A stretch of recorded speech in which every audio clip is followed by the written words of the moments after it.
Dear students, हम लोग elegant minds में सर्कल चैप्टर पढ़ रहे हैं और आज के लेसन में हम लोग एक बहुत ही इंपॉर्टेंट प्रॉब्लम लिए हैं सॉल्व करने के लिए। ये एग्जाम्पल 3 है। इस एग्जाम्पल में बोला जा रहा है P Q is a chord of length 8 centimeter of a circle of radius 5 centimeter. The tangents at P and Q intersect at a point T, find the length of T P. मतलब यहाँ पर एक हमें circle दिया गया है जिसका कि रेडियस 5 सेंटीमीटर प्रॉब्लम में गिवन है। पी क्यू कॉर्ड है जिसका मेजरमेंट 8 सेंटीमीटर गिवन है और इस पॉइंट टी से दो टेंजेंट है इस सर्कल पे। हम लोगों को टीपी का लेंथ फाइंड करना है। ठीक है, तो इससे पहले कि हम लोग टीपी का लेंथ फाइंड करें, हम आपको थ्योरम 10.2 रिकॉल कराना चाहेंगे जो हम लोग लास्ट लेक्चर में पढ़ चुके हैं। इसके बारे में 10.2 थ्योरम, इसमें हम लोग पढ़े थे कि किसी भी एक्सटर्नल पॉइंट से अगर टेंजेंट्स ड्रॉ किया जाए सर्कल पर तो वो इक्वल इन लेंथ होगा। मतलब यहाँ पर अगर पॉइंट टी से, एक्सटर्नल पॉइंट टी से दो टेंजेंट ड्रॉ हुआ है इस सर्कल पर, तो ये इस टेंजेंट्स का लेंथ इक्वल होगा। मतलब TP is equal to T Q होगा। ठीक है, एक तो ये होगा और दूसरा इसी थ्योरम में हम लोग पढ़े हैं कि टीओ इज एंगल बाइसेक्टर होगा।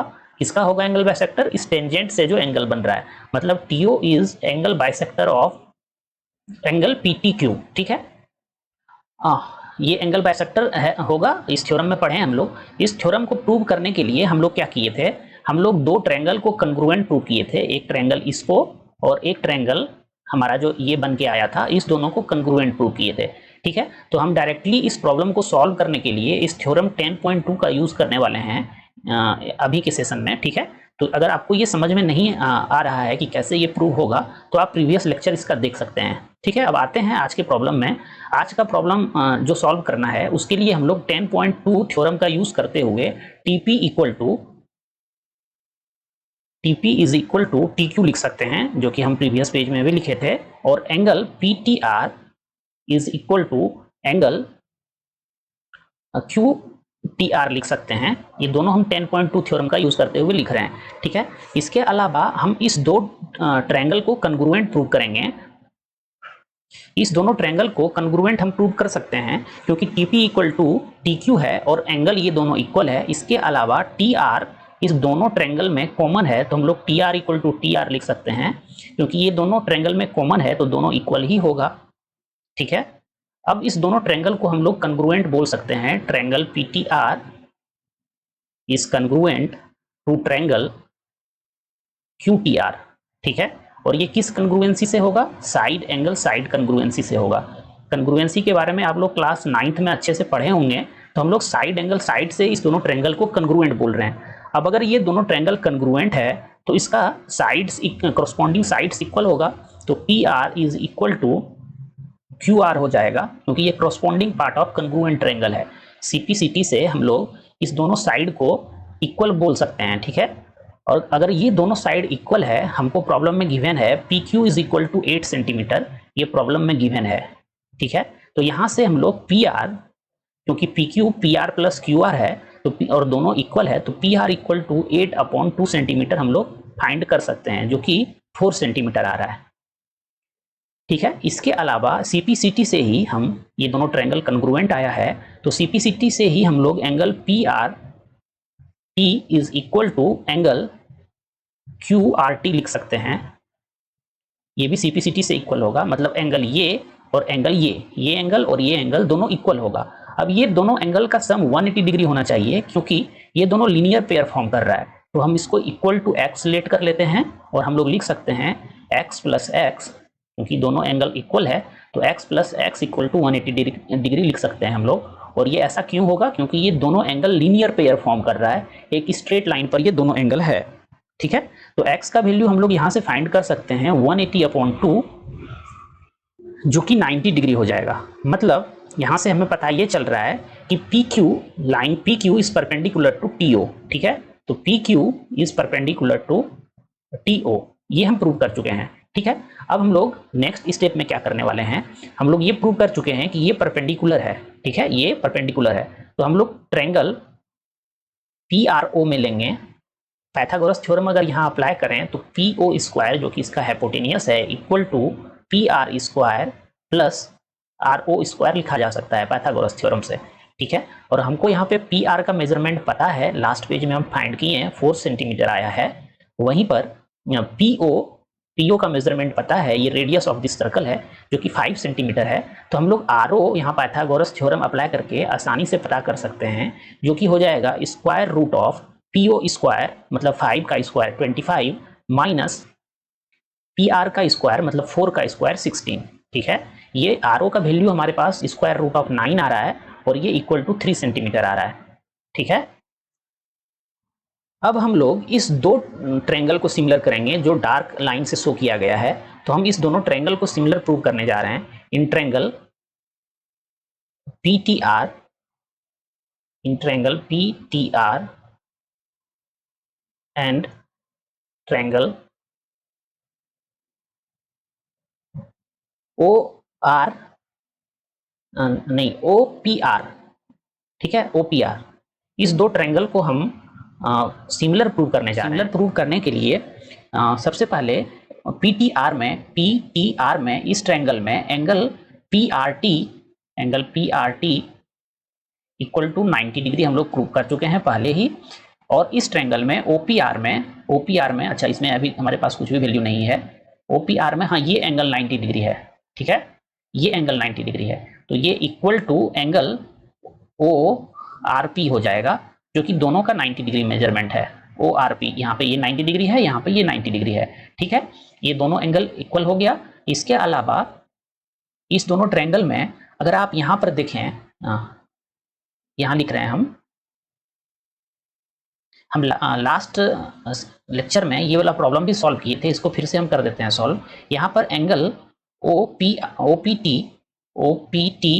90 डिग्री होगा। ये क्यों होगा? क्योंकि थ्योरम 10.1 बोलता है हमको कि at the point of contact the radius and tangent are perpendicular. ठीक है, तो थ्योरम 10.1 का यूज करके हम लोग बोल सकते हैं एंगल OPT इज 90 डिग्री। ठीक है, उसी तरह से हम लोग इस ट्रायंगल में अगर देखें TPR में देखें तो ये अकेला 90 डिग्री है, ये अकेला 90 डिग्री है।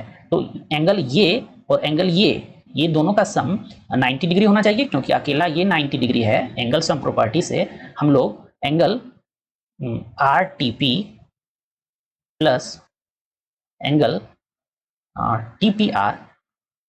TPR इक्वल टू 90 डिग्री लिख सकते हैं, क्योंकि एक ट्रायंगल में तीनों एंगल का सम 90 डिग्री होगा। तो एंगल सम प्रॉपर्टी से angle sum property of triangle का यूज कर रहे हैं हम, और इस दोनों एंगल का सम 90 डिग्री बोल रहे हैं। वहीं पर एंगल OPT हमारा ये पूरा एंगल है, इस एंगल को हम लोग लिख सकते हैं OPT के बदले में हम लोग लिख रहे हैं, OPT के बदले में हम लोग लिख रहे हैं OPR, angle OPR plus angle TPR। ये दोनों का सम 90 डिग्री आया है। ये यहां से स्टेप हम लिख रहे हैं। ठीक है, आप कंफ्यूज मत होइएगा, इस दोनों को स्टेप यहां पे लिख रहे हैं। अब इस दोनों स्टेटमेंट से हमको क्या मिल रहा है? इस दोनों स्टेटमेंट से angle RTP is equal to OPR मिल रहा है, क्योंकि इस दोनों एंगल का सम 90 डिग्री है और एंगल TPR और TPR दोनों में है। तो RTP मतलब angle RTP is equal to angle OPR। ठीक है, ये यहां से हम लेके आए हैं। इस तरह का प्रॉब्लम हम पहले भी सॉल्व कर चुके हैं। मतलब इस दोनों स्टेटमेंट से हम लोग ये यहाँ पे स्टेटमेंट लिख रहे हैं कि angle RTP equal to angle OPR, मतलब हमारा ये angle is equal to this angle आ गया। ठीक है, और 90 डिग्री और 90 डिग्री ये पहले से ही एंगल इक्वल आया हुआ है यहाँ पर। तो इस दोनों ट्रायंगल को हम लोग सिमिलर बोल सकते हैं, मतलब ट्रायंगल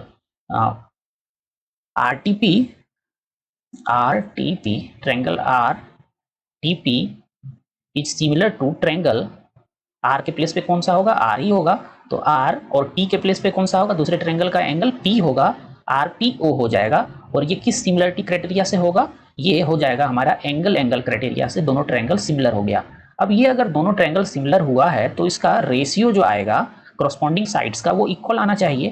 तो यहां से हम लोग लिख सकते हैं RT upon RP, corresponding sides ले रहे हैं दोनों ट्रायंगल का, equal to TP upon PO equal to RP upon RO।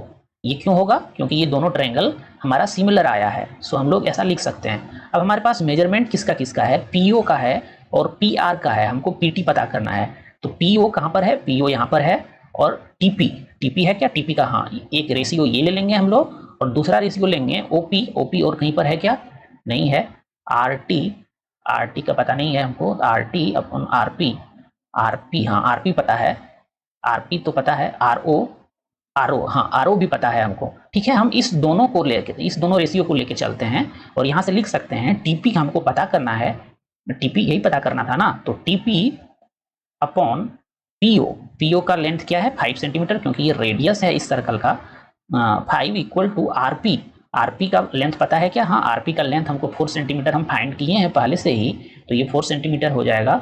और आर ओ हमारा ये 3 सेंटीमीटर आया है, यहाँ से देखिए ये 3 सेंटीमीटर आया है। ठीक है, तो ये हमारा इक्वेशन बन रहा है और यहाँ से हम लोग लिख सकते हैं TP equal to, cross multiply करेंगे तो 5 इंटू 4 हो जाएगा अपॉन 3, इतना सेंटीमीटर आया है, मतलब 20/3 सेंटीमीटर आ रहा है। ये किसका मेजरमेंट आया, हमको टीपी का मेजरमेंट आया। ये प्रॉब्लम बहुत ही इंटरेस्टिंग था, यही हमसे पूछा गया था और ये बहुत ही लंबा प्रॉब्लम था और यहाँ पे बहुत सारा कंसेप्ट हम लोग यूज करके इसको बनाए।